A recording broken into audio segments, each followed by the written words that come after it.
Welcome to Positive Recovery MD.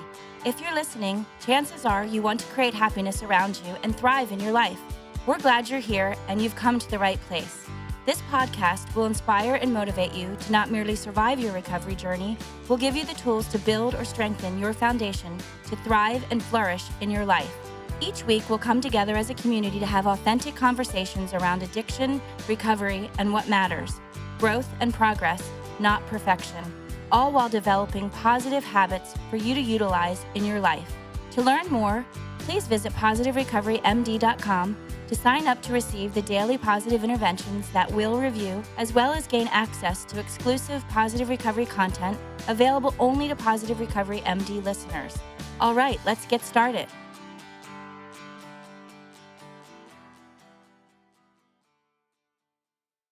Welcome, boys and girls, ladies and gentlemen, to another installment of Positive Recovery MD podcast with your hosts, Dr. Jason Powers and Julie full-on Philly DeNofa. We've got a special guest with you today, somebody that is near and dear to us geographically and to our hearts because he works with us at Positive Recovery Centers. He is a program counselor, LCDC-I, 5 letters behind his name. So he's really important. And instead of reading his bio, at some point, I'm going to divulge that you're a Trump saxophonist or Trump bassoonist or oboe player or something. You do something. It's one of those things. Yeah, for sure. You make sounds. You make sounds with a tube-like instrument. But I'm not going to spoil that. There's going to be no spoilers here. Why don't you tell us what it was like before it became bad? What it was like then? What happened? Especially around learning epiphanies, things that aha moments you might want to share with our listeners, and then what it's like now.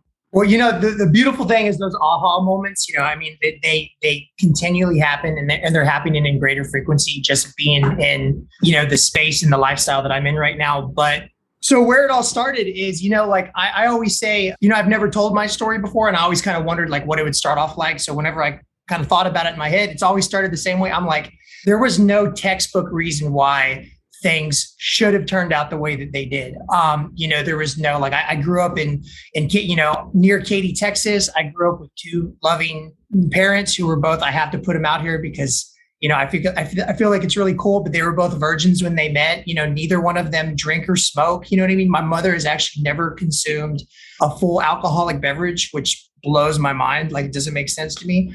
There was no abuse, neglect, anything like that. I mean, I was an only child, so there's some stuff there, but there was no textbook reason why my life should have gone the direction that it did. And, I often, think about why and where I'm at right now, the whys aren't really important, but I do remember one isolated incident to where being an only child, I spent a lot of time by myself. I liked a lot of nerd stuff. So I was in books and games and Legos and stuff. And that was my world. I wasn't doing a lot of the things that some of the other kids in my schools were doing. I did play sports, but it was the fun, fair, positive sports where there was no trophies. Everybody gets first place. So I wasn't bred in this competitive environment. So I would do these things. Then I would go back by myself and I would spend time in my room by myself, engaged in whatever I did. So you could say it was a pretty sheltered life. And I loved it.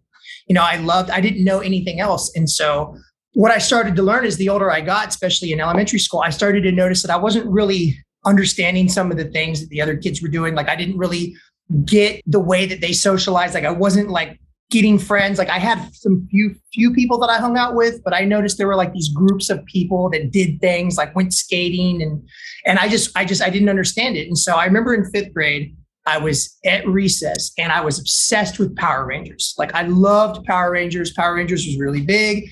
And what was your favorite Power Ranger? The green one, Jason. Yeah, of course.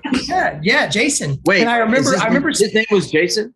His name was Jason. Yeah. Oh, I thought you were calling me out because green is my favorite color. You're my second favorite Power Ranger. Power Ranger, all right. Okay, yeah. So I remember specifically, so I would run home to watch the Power Rangers, and I had this one friend who what we would do in recess is everybody was in the main part, and then we would go off on this field and we would play Power Rangers, and we did it. We had so much fun. And I remember one day we were playing Power Rangers and there was this group of kids, and I remember every kid's name in this group. There was a group of kids way, way far away and they were watching us. And they called us out and they said, oh, look at these guys playing Power Rangers. They're a bunch of like nerds or whatever. And that was the first time in my life that I felt exposed, and I felt like who I was like not okay. And I remember stopping, and I remember feeling like all these feelings that I had no idea what they were. And I remember it was mainly embarrassment. It was mainly embarrassment and shame. And I remember I never played Power Rangers again after that. And so I go on into junior high, and there was some bullying that happened, you know what I mean? Just being like abnormal and kind of awkward stuff that I didn't really understand. So the kids that were calling you nerds for playing Power Rangers, were they the clique that you wanted to be part of? They were not at that time, but they ended up, the guy that called me out ended up being like one of the high school popular kids, you know, like golf, soccer, you know, or football, all that stuff, like through all the parties, you know, he was like the guy. And later on, I did want to be part of that group, but I didn't know it at the time. You know, I didn't know. So this was my first exposure with like, oh shit, like, I don't know what that was, but I don't ever want to do that again. So I go to junior high and I start trying on all these things. I start trying on different clothes, and my parents were really strict. Like they wouldn't let me listen to just whatever. I couldn't even watch The Simpsons and stuff. So I'm like borrowing clothes from people and like going to the bus stop and like running around and like putting on all these baggy pants and like stashing my clothes and like showing up in these clothes that are too big for me. And I kept trying on all these different like caricatures of myself. And I noticed, so I'd go try to sit at the headbanger table and then the gangster table and then the outcast table. And I noticed that every group that I sat with, I wasn't really accepted. I mean, they didn't necessarily like kick me out, but I noticed that I was always on the outskirts because I still didn't get it. And so I go through all this process of trying, and I've made a lot of mistakes. Like I embarrassed myself socially because I realized later that these people could tell that I was pretending, that I didn't really fit. And so there was some bullying that happened in seventh grade. I remember seventh grade in particular, I spent most of that year in fear because there was this group of kids that for whatever, I don't even remember what I did to them, but they wanted to like beat me up. And there was this ringleader that would chase me around. He would like wait for me at the bus stop and he would wait for me in the bathroom. Never did anything, but he would always tell me things like, I'm going to kill you and I'm going to beat you up. And so I was always like mousy, just running from place to place, like terrified. And I hated junior high. Like junior high was awful. So here I am trying to fit in. I know it's not working. I don't know why it's not working because, you know, I have that I don't have, you know, mature self. I mean, I still don't know if I have it today, but I just don't have any self-awareness. You know, I'm trying to figure it out. And I just have this feeling, I'm like, whatever I'm doing, who I am, there's something wrong with me. You know, there's just something about the way I'm made that's just not working. And so I start to, you know, I guess maybe I start to develop some feelings of sadness. And so then I move into high school and I've got this experience of junior high. And, you know, there wasn't really any bullying in high school, but I still didn't have my place. And so I met this friend. He turned out to be my best friend for a while. I won't use his name, but he ended up passing away at the age of 28. But we were in band together, and you know, I was a trombonist. So I had this friend that for whatever reason, we just clicked up, and I noticed that he would smoke marijuana, and he would try to get me to smoke marijuana. And I was absolutely against it. I didn't understand it because my mother had raised me that drugs are absolutely bad. And if you do drugs one time, you can die. So I thought that marijuana equals potential death. And I absolutely believe that. So he would smoke with this foil and stuff. And I was just like, oh my gosh, what is this thing? But he kept for about a 3-year period. He kept, hey, you know, like, why don't you? And I don't know what it was, but there was one day in my junior year, sophomore year, where I was like, you know what? I think I'd gotten into a fight with my mother, and I was like, sure. So I spent the night at his house, and he had a little joint, and I smoked it, and that was it. Not only did I realize I didn't die, but I realized like I loved the feeling. I mean, I had such a good time, and I was, you know, exploring all these new, you know, like sensations. But what came of that was once I started doing it regularly, I noticed that I finally found my place. I had a group of people that were doing the same thing that I was doing that accepted me. And so I had an identity for the first time. And I remember my senior year, somebody that I'd known, not really a friend, but somebody that I had grown up with through the years, kind of pulled me aside and was like, hey, dude, you're a drug addict. And I remember like internally going, I am, you know, like I really am. And I remember feeling like this sense of pride because I finally had something that was mine, something that made the world make sense. And so I kind of took on this identity as a drug addict, and I did drug addict things. And I was obviously like super curious and, you know, got really big into the rave scene and started sneaking out and started, you know, obviously my parents know something's going on. I started running away and didn't do well in school, but I carried this habit with me into college. Didn't do well in college, was so concerned with what was fun and what was cool. And mind you, I have an identity, but I still don't know who I am. So I'm still like pretending, I'm still in this space where I'm being inauthentic and I'm making these connections that aren't real. And I'm trying on different masks and facades. And whenever you do that, whenever you kind of come across, or when you share yourself inauthentically with people, people know that, people respond. And so people will kind of keep you at arm's length. And I started to notice that too. So this sadness is growing up inside of me that I'm like, something still doesn't seem right. And I also realized like the way that I was doing substances, even with the other people that were doing substances, was not the same way. I remember one incident the sophomore year. So I was going to school in Sam Houston, and there was a lot of people that weren't from like the big city. And so we had this big nightclub named Hush that everybody used to go to. So I'm telling all these people about Hush. I'm like, man, y'all, we got to go down to Hush and have a good time. So I get all these people like, yeah, we're going to Hush and we're gonna have a great time. We're going to dance. So we make the trip down from Houston to Sam Houston, to that place to this place. We go from Huntsville to Houston, and we decided, we're going to drink and do stuff, but we decided to get some cocaine, and we're like, cool or whatever. So we go into the club, and we all of us do like a little bump in the car. I went directly into the bathroom, and everybody else went to the dance floor. And I stayed there the entire night, and people would come and try to pull me out. Hey, Glenn, let's dance and stuff. And I was like, I don't want to dance. I want to be in here. And I would think like, why don't y'all want to be in here with me? And they would look at me and go, why don't you want to be here out here with us? And it was just kind of like, I had these moments in life where like, I still felt like the way that I was doing things was different. Well, now it was excess. So now I start to notice that, all right, I have this thing that I kind of need, and I wasn't ready to quit yet, or I wasn't thinking about quitting, but I started to notice like, this is a thing now, like I'm like, maybe I should, because people would be like, hey, why don't you, because I'm like 24 years old and I dropped out of college because I was depressed and I didn't realize it at the time, because I'm self-medicating, because I'm going through all this existential shit and making a bunch of mistakes socially and embarrassing myself and losing jobs. And at this point, I think I had gotten arrested the first time, and just people know like, Glenn, you need to slow down. So I remember I was like 25 and I had dropped out. I had moved away from Huntsville, and I'm just working, and I'm living in this apartment, and I'm taking pills and smoking weed and just doing whatever's in front of me. And I remember thinking like by myself, because my roommates at the time who used to do this stuff grew up, and they were like, hey, you can't do it in the apartment. So I'm sneaking, and I'm feeling weird because I'm like hiding this part of myself. And so I had this moment when I was in my room, and I was like, what, I'm not going to smoke anymore after today. I'm going to leave it alone. And so I ended up finishing it. And the next day I get off work and I'm sitting in my room, and I feel this like overwhelming sense of like lack. And I start like bawling, and I'm like, so I start looking for like leftover pipes and stuff. And I start scraping the pipe, and I'm bawling, and I'm thinking, why can't, this is just pot. Like, why can't I not stay away from pot? Or why can't I stay away from pot? And that was my first glimpse of like, okay, like that little inner voice. It's like, dude, this might turn into like a thing. Like, this is going to be an ordeal. So I go through life, and, many more things happened, and I almost got married and just didn't really figure things out. Like I always say, I was kind of like a dog on linoleum. Like I was like I was doing a lot of movement, but there was like no direction. There's just a lot of scrabbling around and stuff like that. So dropped out of college, don't know what I'm doing. And, I ended up getting into heavier substances. Ended up getting into cocaine pretty bad. And I was supposed to get married in Orange, Texas. She hates my guts, but I hope you're doing well. So I'm supposed to get married in Orange, Texas, and this person kind of knows that I have this thing with substance use, but it wasn't. It was at this point, with everything that's happened, it's still underneath the rug. It's under the surface.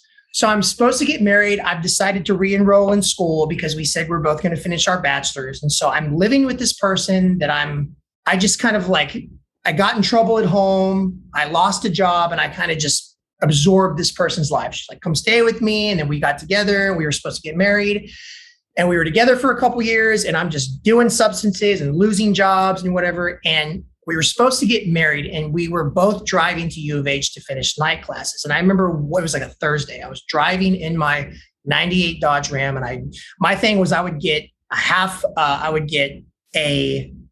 an 8 ball of cocaine every day. And I would do that. I did that for like 3 years. and I would take it to school and I would go to class, but I would just hang out in the U of H bathrooms and I would just do cocaine. So I remember and I did that for a whole year. And I'd actually dropped out of school at this point. So it's Thursday and I'm driving. Wait, you dropped out of school, but you still kept going back to the U of H. And I didn't tell her. And at this point I'm telling her I'm working, but I kept telling her like, I'm working, and I had this really great job at this engineering firm that I ended up losing it because of cocaine. And then I made up this story that they fired me, and then I'm working at Olive Garden, and then I quit that job because my dad died. I've killed my dad like 4 times, and my dad is very much alive. Like he's here, he's still here. So that's just the life I lived, anything to like work around my addiction. So I'm driving to school that I'm not enrolled in on Thursday. And I remember doing a line of cocaine. And as the drug hit me, I remember driving and I go, I don't want anything that I have right now. I don't want to go to school. I don't want this relationship. I don't want to be married. I don't want to be here. I don't want this truck. And so I was like, I'm just going to drive. So I withdrew all the money out of my bank account, which was a lot. It was like $75. And I was like, I'm going to get all the cocaine I can. And I just drove. And my plan in my drug-induced craziness was I'm going to go to Vegas and I'm going to just be a Vegas person and maybe deal some cards or work at a casino and just go to Vegas. So I'm driving to Vegas and I realized it's hard to do cocaine when you're driving to Vegas. So I'm like, I need to pull over and get a hotel room. So I end up camping out at this Holiday Inn on I-10 for like 6 days. And I turned my phone off. So at this point, I'm still engaged. I'm 3 months away from this wedding that all the invitations have been sent out to. The venue's been booked. All I had to do was just show up. And I'm just AWOL from life. So I'm in this hotel room doing this drug, turn my phone off, and obviously people are starting to look for me. And so that was where finally, eventually the drugs ran out, the money ran out, and I had to like resurface. And that's when people found out like, dude, you're a drug addict. You have to like, so I had an intervention and I started, starts my going to treatment. So I start going to treatment. I go to the park 3 times and I go to West Oaks Hospital. I go to all these psych wards and, Wait. When was the first time you went to the park? I went in 2008 twice. And then I went back in 2011. Okay. I wasn't working there at the time. Yeah. All right. With Dr. Dagner and Dr. Leaf. Yeah. Yep. Yeah. That's who I worked with. Yep. So coming to the end of like all this debacle. And so now I'm like kind of like being forced into like recovery and treatment stuff. But the first 3 times at park, basically what I did, first time I went to the park, I was the guy that said all the right things, but whatever. And then the 3rd time I went to the park, I had my father, because he's such a good enabler, sneak in a Game Boy. And I sat in my room for $30,000 and I played Pokemon. Like that's how seriously I took my treatment. And I get out and I go to halfway houses and I relapse. So at some point I end up going to West Oaks Hospital because I'm out of my mind. I don't know what I'd taken, like acid and GHB and ecstasy and whatever. So I get committed, I get put in West Oaks. And that was my first time that I'd actually, an AA meeting was brought to me. So they bring these old crotchety assholes in front of me and they set them in a semicircle and they set the clients over here. And I remember thinking like, who are these guys? And I was really mad and they started talking and I felt like they were talking to me. And I remember feeling really defensive and thinking like, this is bullshit. Like, who are these people that they bring into this place that are talking to me like they know me? And I realized that 10 years later, the reason why they were talking like they know me is because they did know me, because they'd been exactly where I'd been or very similar to where I'd been. And I just wasn't ready to receive it. The cool thing about going to, there's really nothing cool about it, other than I'm grateful that I had the people that cared about me to like allow me to go and start seeking treatment. But I got exposed to the 12 steps. I got exposed to the rooms of AA. And at some point, I don't know if it was after West Oaks, but I bought into it really quick. I was like, you know what? Yeah, this is actually like kind of what I was looking for with the drugs, but this explains like why I do what I do. And this has camaraderie and people.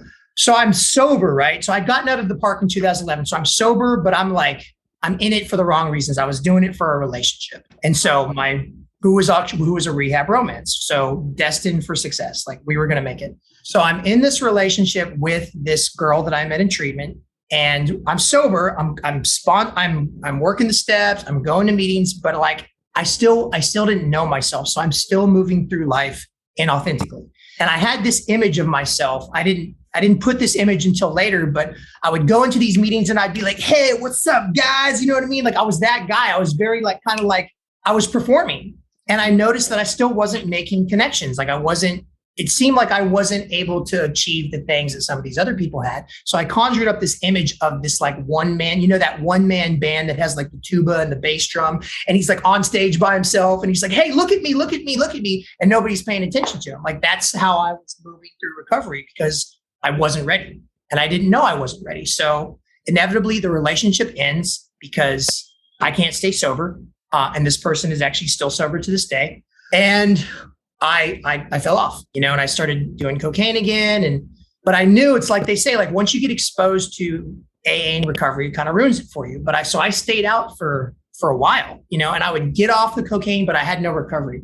To finish up the story is I was out for almost 10 years and always knew that like whenever I was ready that AA, the 12 steps was the solution. Like it made sense, but I had too much shame and I felt like I had excommunicated myself from the community. And I'm seeing all these people, you know, that are still in it, you know, people that actually have come full circle today and are in my life today. And so something had happened where I had this guy that was my sponsor and I relapsed. And so I ghosted my sponsor. And so we're communicating on Facebook and he reaches out to me and he's like, hey, what's up? Where you been? So I'm like, you know, like, I don't know what to say. Like, so I'm like, hey, what's up? And then eventually I'm like, well, I relapsed. He's like, oh, really? Me too. And I'm like, wow, you know, like, cool. Like, so I'm like, I'm looking for this. And he's like, well, I can't find this, but I can find meth. And meth was that thing that was like my line in the sand, like needles and meth. Like that was like the penultimate, you know, like I'm not going to go there. And so I told him, I said, no, dude, I said, I'm only trying to get some cocaine. Like I'm good. And it took me about 30 minutes of us not being able to find what I wanted to go,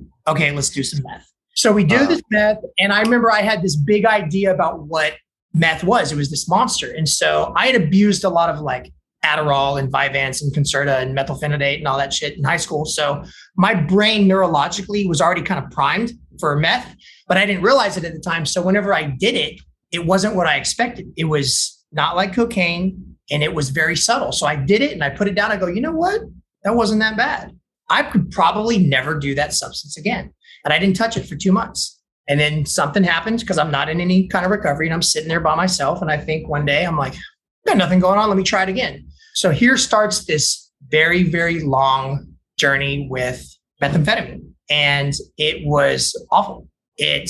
Once I got on the methamphetamine, you know, I was teaching at the time and my performance started to fail because I didn't get caught, but you could just tell, like I started doing it from the weekend and then it started blending over into the school week. And, you know, it's kind of like that part of my story. I ended up walking away from the classroom. Like I ended up leaving these 5th grade kids that I was teaching, like, without a teacher because I just had to bail, you know, and I'm glad that I did it the way I did instead of, you know, something else happened, unfortunately, like because I was doing it on the campus. So I walk away and then now I'm just out there just doing meth and I'm being homeless and I'm hanging out in abandoned houses and just doing whatever. And I'm stealing from my parents and now I'm going to jail. I'm getting arrested. I caught my first felony. You know, I sold to an undercover officer because I had this bright idea because I'm so smart to sell drugs on Craigslist, which is a terrible idea. Like don't do that. And so now I start going to Harris County jails and my parents are coming to visit me in jail. And my parents have, like I said, they're squares. Like they have, you know, bless their hearts. They have never been exposed to this world. And here I am, a grown man, so to speak, in his late 20s that is in and out of hotels and the streets and coming back into his parents' house and stealing from them.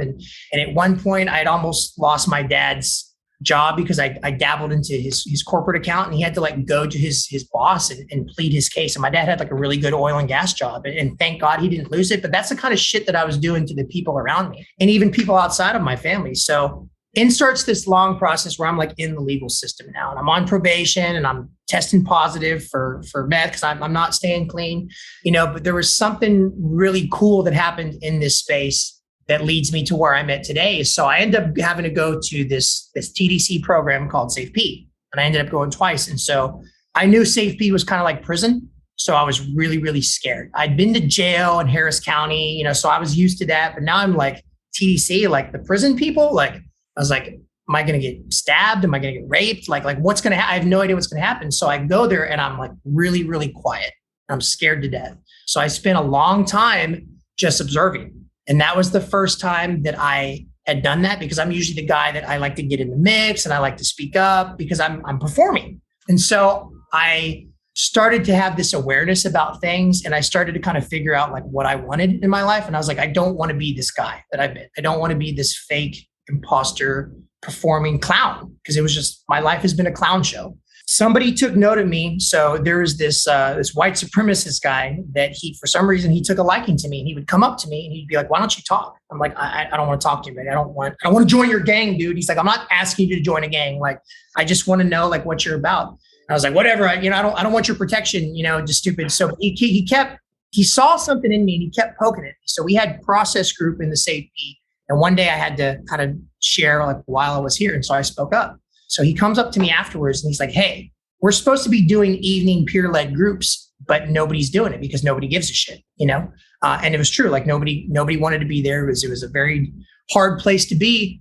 And he's like, but we're supposed to be doing these evening groups. And I was going to ask you, I think that you should lead a group. And I was like, absolutely not. Like, you have got to be kidding me. Like, lead a group in front of there was 90 convicts in this dorm. A lot of them had done hard time. We're all felons, face tattoos like crazy. And I'm like, you want me to get up and speak in front of these people? I was like, I have nothing to say. He's like, I think you do. And I was like, whatever. And so I declined. And so this dude stayed on me for like months. And so finally one day he's like, and I would read. I would sit in my bunk and I would read.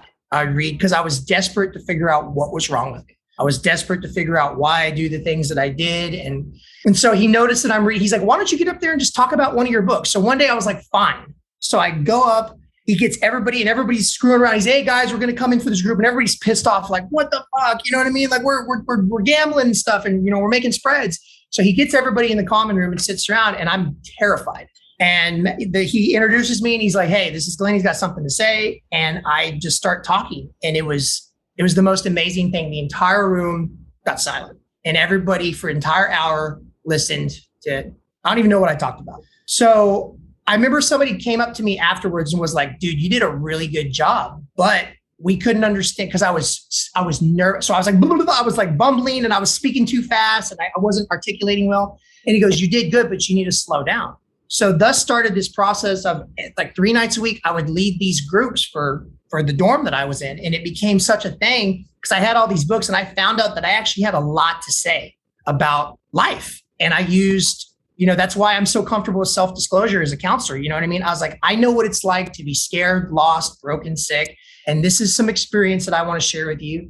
And I brought on a lot of book knowledge. And I found that a lot of people there were really hungry for that as well. And so it started this process where I became really comfortable speaking in public. Like I taught myself how to public speak. So I get out of Safe P and I have this, I'm like, I got to do something with this in the world. Like that was crazy. I mean, I got to tell you the feeling of speaking in front of a crowd, there's nothing like it, but it was miraculous. And it was the first time in my life I was like, there's my purpose. That's what I'm supposed to do. I'm supposed to talk or speak or teach or something. I know, but I don't know how to channel it. So I get out of Safe P and I can't stay sober. So I end up going back to Safe P and I end up going back to Safe P even worse. And I try to emulate that same experience, but this time nobody approached me to do it. So I'm trying to like force it on these people. And it was the completely different experience. Like it was not good. So I ended up getting in a lot of trouble and and I get out this time and I still can't stay sober and I'm still on probation. Now I'm on deferred probation, which means that if they decide to revoke me or then they're giving me the maximum sentence, which my sentence was 20 years. It was for possession with intent to distribute methamphetamine, which was I didn't know at the time, but it was a pretty serious charge. So I'm on my 9th failed UA and I go into my probation officer's office and she's like, Mr. Carosella, I've sent you to YMAC. You came back and screwed up. I've sent you to Safe P. I've sent you back to Safe P on the relapse track. There's no other place I can send you other than prison. So she had sent my file to the judge and the legal system is very slow. So now I'm in this place where every time I knew I was about to go back to jail, I would start getting high. Start getting high. So now I'm thinking, okay. And she says, Mr. Carosella, the judge is going to give you 20 years. You're going to do 20 years in prison. So now I'm out in the world expecting to do 20 years in prison. And my dad had a massive stroke whenever I was in jail previous time. And so now I'm starting to really contemplate, like, I'm probably going to lose my parents when I go to prison. Like, this can't be the end of my story. And so I'm really, really sad and depressed. And so I decided, I'm like, until this lady calls me and tells me I have to turn myself in because she's like, just keep showing up and doing your classes, but you got to wait. And it took about 4 months of me being in this limbo. And I said, I'm going to do it differently this time. I'm not going to turn myself, because I would get blasted high, and I would end up turning myself into jail, like completely high. And so I detoxed in jail, and it was awful. I was like, I'm going to take this time and spend it with my parents, because I mean, this is the end. So I stayed sober and I started reporting, and so I remember, I never forget where I was. I was in the driveway with my dad, and I get the call from my probation officer, and she goes, I just talked to your judge. And she goes, what he's decided to do with you is nothing. And so I'm thinking, what do you mean nothing? She goes, well, he saw that you have been coming and reporting and you've been testing clean, and that's not lost on him. So just don't screw up again. We're going to let you make it. So there's tears and there's and she tells me, she goes, Mr. Carosella, this does not happen in the legal system. It does not happen. And so she's like, here's your chance. And so the very next day I got high. And thus started the beginning of the end, where I ended up somehow making it through probation. Don't know how. So Ms. Hoskins, if you're watching, I'm sorry. So I get off probation, and my addiction got the worst it's ever been. I'm mixing multiple substances. I have no job. I've torn up all the carpet in my room. I'm living in filth. There's blood on the walls. There's, my parents would kick me out, and they were so scared of me. They had installed a deadbolt on the outside of the door to keep me out if I was out, and a deadbolt on the inside of the door to keep me in if I was in. They had bolted all the windows shut with nails. They had installed a lock on their door and slept with their valuables in their room every night. Like, that's what I did to them. But they were so scared of me being out in the street of dying that they would rather me be in the house. So I stay in that space for, I want to say, like 2 or 3 more years. And just, I'm at this point, I'm a regular IV user. I'm shooting up methamphetamine every day. You're also 60 years old, according to your history. How? It's like 60. I'm trying to keep track. You were a young man, but you were in your 20s, and then you were on meth for 10 years, and then my going in and out. Timetable, I think I probably, like, my timetable. Let me write it out for you. There's a lot of overlap. Otherwise, you're older than Julie and I put together. Okay. I am. This is what recovery does. It actually ages you. So at this point, I am 30. How old was I? 33, 34, something like that. I've almost got 3 years clean. So I've been doing this for a while, and yeah, just my addiction, it just got worse than it's ever gotten in my entire life. And I remember I was back in my parents' house, and I was injecting meth daily, and I was falling asleep, and I was waking up in the morning, and I was rolling over, and I had all these needles on my bed, and I was doing that for a while. And then I had this situation where I'd mixed a bunch of substances, and I kind of blacked out, and just weird stuff was happening. So I remember one night I was talking to a family member who lived in Florida, and she was like, hey, you can come stay with me. And I was like, no, whatever. Cause this family member was kind of estranged and, kind of like weird too. And we thought maybe she had some personal stuff going on. So she couldn't, so I didn't take her seriously. And I remember one night I was high. But even high, the feeling that I had with myself was like, I don't want this anymore. I was like, I can't do this. Not only am I scared about my physical health, but this can't go on, and I was supposed to go to my parents to this trip to Colorado, and I ended up like lying and saying I was going to go to the Salvation Army, and ended up breaking back into their house. So I called this family member, and I said, I'm going to come to Florida. And I bought a plane ticket with a stolen credit card. And then a hurricane happened. I can't remember which one it was, but a hurricane happened. So I ended up going to Florida, and I remember that the minute that I got on that plane, really intoxicated. I ended up dropping a bunch of like Xanax and marijuana, like right in front of the TSA agent, and he sees me, and I'm like kind of stumbling through like the security gate. And I think in my drug-induced stupor, I'm thinking, is the metal detector gonna detect Xanax? So I panic, and I take it out of my pocket, and I drop it on the floor. And he looks at me. I swear to God, he looks at me. Maybe he didn't, because maybe I'd be in jail again. But he looks at me, and he looks down at my shoes, and he just lets me walk through. So I get on the plane, and I don't have any substances. And so I fly to Florida, and I ended up, I remember at some point during those couple of days, I was like, something happened inside of me where I was like, I know what I have to do because I've done it before. But I know that it's whatever it takes. It's all or nothing. So I go to Florida. I had no cell phone at the time. I had $200. I had a plane ticket that I had bought with a stolen credit card, and that was it. And so I went down there with no expectations, and I was lucky enough to have a family member that let me stay in their house rent free. I didn't have to work. I just had to get my head right And I went to 90 meetings in 90 days. I got sober at the Easy Does It Club in West Palm Beach, Florida, which that's what led me to where I'm at. And, you know, I always tell my clients, like, they always ask me, like, what happened this time? Like, what was different about it? And I said, you just know, you know, I don't know why we get sober, but when the pain and the spiritual consequences and the psychological consequences and the physical consequences, when they fill, we all have this basin inside of us. And whenever that fills up and it bubbles over, I was like, you know, and I knew from the, you know, whenever I got on that plane, I was like, this is it. This is it. I don't know what's going to happen. And I went to Florida. I got sober. I was actually supposed to live in Florida and stay there. And, but something happened. It ended up not working out. And I came back and, you know, started taking whatever jobs I could get. I worked as a dishwasher. You know, I worked in waste management. I worked as like a laborer in a construction. And, I was like, I want to take my time, but I also wanted to really get to know who I was. And the first 8 months of my sobriety were absolute hell. I had some beginning signs of like tardive dyskinesia. You know, I couldn't stop like moving my mouth, and I had like a lot of weird twitch, and I wouldn't go out in public because people would look at me because I'm very jerky. And, you know, I had some weird stuff. I had some hallucinations going on, and I was just like this hermit. But I would go to meetings, and I would work with my sponsor.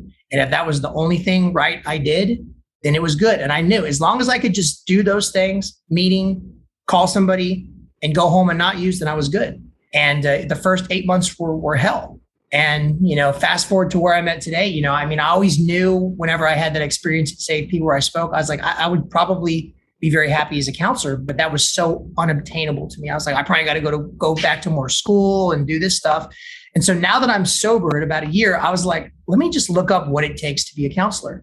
And I got on the Department of State and Health Services website, and I was like, I actually meet all these qualifications right now. I was like, that's really weird. So I ended up, I was a dishwasher at First Watch, and I ended up applying, and, you know, I got, you know, and then, and I got laid off because of COVID, and I reached out to Colleen Olfers, and hadn't talked to her in a long time. And, you know, Colleen was in part of one of the groups that I tried to get. So I totally blew her anonymity, but hey, we already know. I was like, hey, you know, I'm thinking about getting into the recovery field. And so she's like, okay. And I didn't hear anything from her for a couple months. And then she messaged me one day and said, hey, we're looking for RAs. And I was like, I don't know what that is, but yeah, I just know I want to be in recovery, and I know that'll help me start this process. And the beautiful thing about it, my sponsor gave me this assignment where he goes, I want you to write, like as soon as we started, he goes, I want you to write down on a sheet of paper everything that you think is going to happen over the next, well, he did 1 year and then he did 5 years. Write down everything you think is going to happen in your life in 5 years.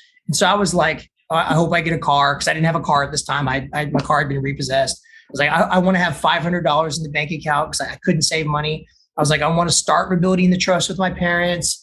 I want to have a somewhat of a stable job.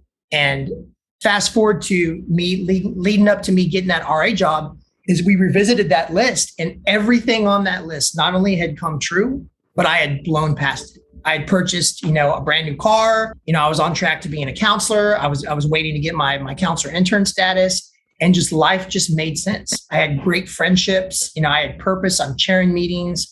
You know, people are actually calling me to like just talk. You know, I'm going to dinner with people that I haven't talked to since college. I'm having genuine, authentic, like interactions with people. And it was like, it still overwhelms me sometimes. Like I still sit in my bed in my house and I go, you know what? Just a little over 3 years ago, I was in the same bed thinking I'm going to do 20 years in prison and my parents are going to die. Like that's how my story ends. And thinking about now, like I have moments where I force myself to get into that gratitude, and I'm like, I don't have to worry about that today. Like that's not even a possibility. And just being able to work for Positive Recovery and meeting Julie and meeting Dr. Powers and everybody that works here and giving me the opportunity as a brand new counselor to like step into this space has been hands down the best thing that's ever happened to me, because it's purpose and meaning that I was looking for as that young, scared boy. This is it. And I didn't know, I didn't know that that's what this was going to look like. And it's, I'm just very, very grateful. And I couldn't be happier with where I am. And I appreciate it. That's my story. Yeah, man. And we're definitely, we're blessed to have you, believe it or not. And that's really how far you've come. like at one point I wanted to say things that you have filled in. By the way, I was tearing up too at the end. If you're listening to this, you can't see Glenn, he's got some allergies. His eyes are watering. But yeah, it's my contact. No, I'm going to jump in because I feel like I have to just say this. And for our listeners, I need you to hear this. Like, Glenn is fantastic. He is an amazing counselor and he fits in. And this might be just where you fit in perfectly. Yeah, man. So when you were talking about like not really knowing who you were, and then all of a sudden you were like part of an in crowd, and that just reflects like when you were doing drugs, you're like, okay, yeah. So the doing of the drugs and the group gave your life meaning and purpose. And then running from all the pain that the drug use caused is why you got sober. Why you're staying sober is that your meaning and purpose is replaced now with like clearly authenticity and being part of something that's adding to the world instead of being a parasite.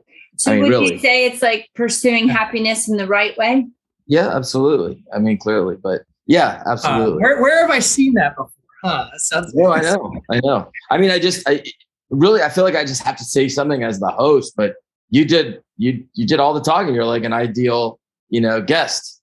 I don't have to do anything. Just sit back. It was a great ride. And I'm sure if you're listening, you probably enjoyed it as much as we did.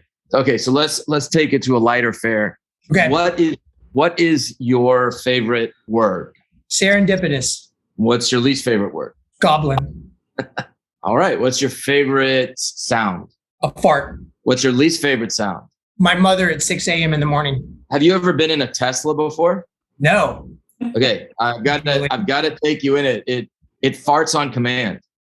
What? Literally.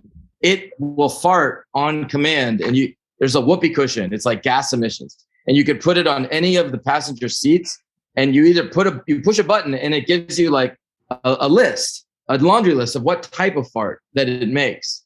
Like, I'm not kidding. I'll show you. True. Why is Next that time, it's a great thing. It's why I bought the car. Apparently that's his favorite sound too. It really doesn't Julie, get old. Does Desi's have that too? It does. Every Tesla has it. It never gets old. It's like the funniest. I do it when I'm by myself. It's so funny. It's like great. The most unnecessarily cool thing I've heard in my entire life.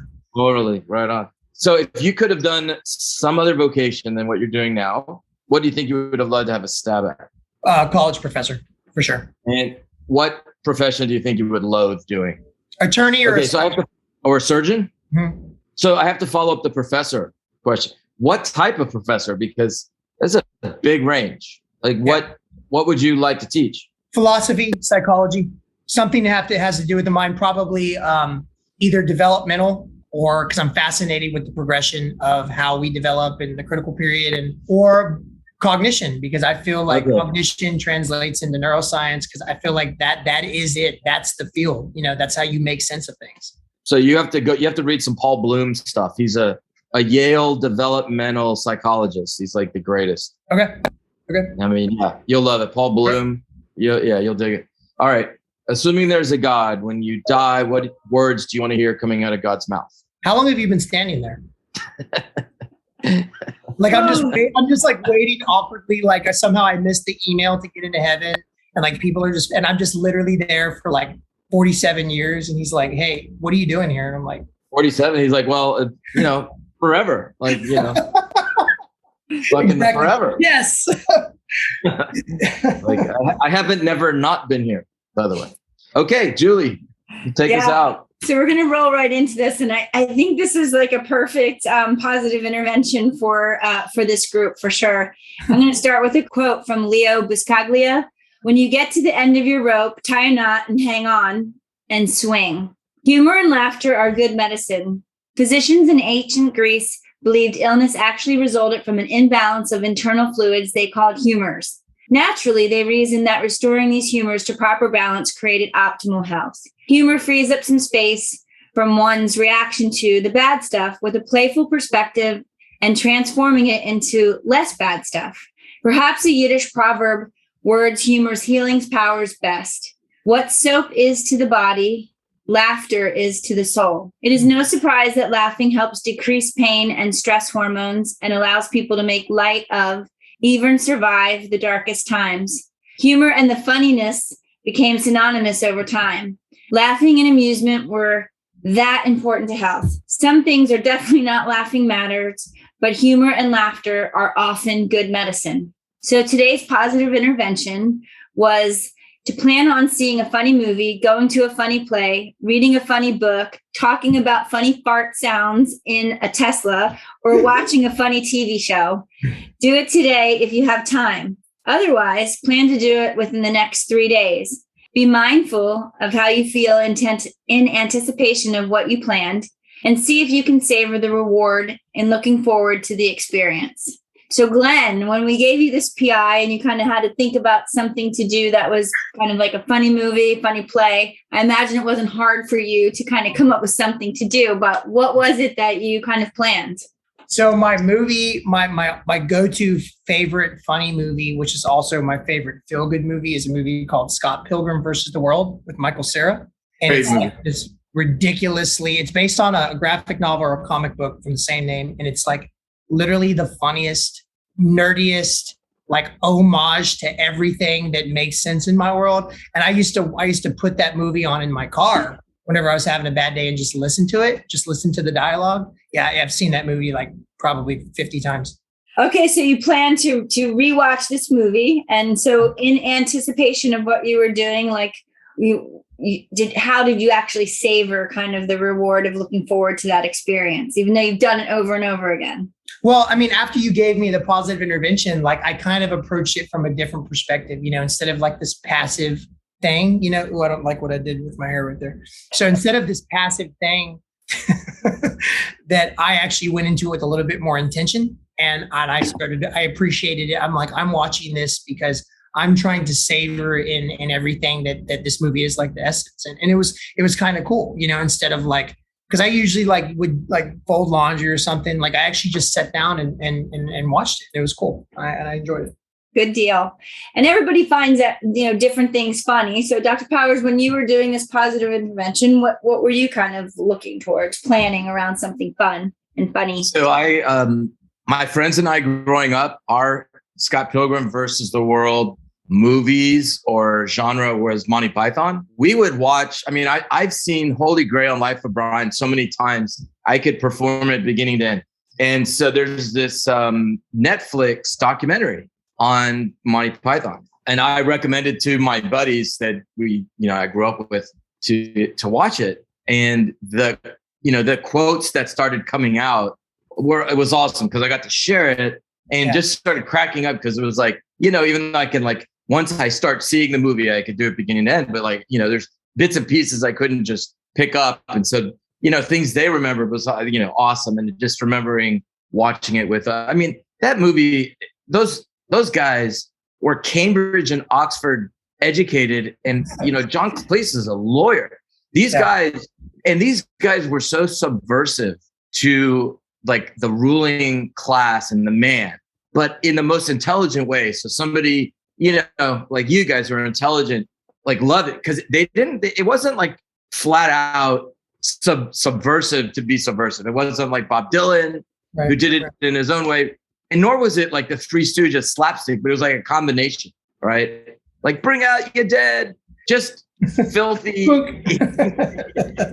Anyway, that's what I did and just laughed and it was great. And I got to savor it because, I digested those memories I had with those guys. And so belly laughing for me is just such a huge thing. I love when I get into that whole belly laughing space. And I laugh so much harder when I find other people in that space as well. Yeah. So I often find that just from watching kids at play, not kids at play, the kid with the hair, but just playing, because they do the funniest things. I know you guys were ready with the hair thing. I got it. Yeah, totally. It's really children playing because they do the funniest things and just take so little to entertain them and to get them into a laughing space that sometimes I spend time thinking about how easy it was before everybody gets so caught up in what's going on around them and they can't just burst out into laughing at any given time. So I didn't do the exercise exactly the way that it was supposed to be done,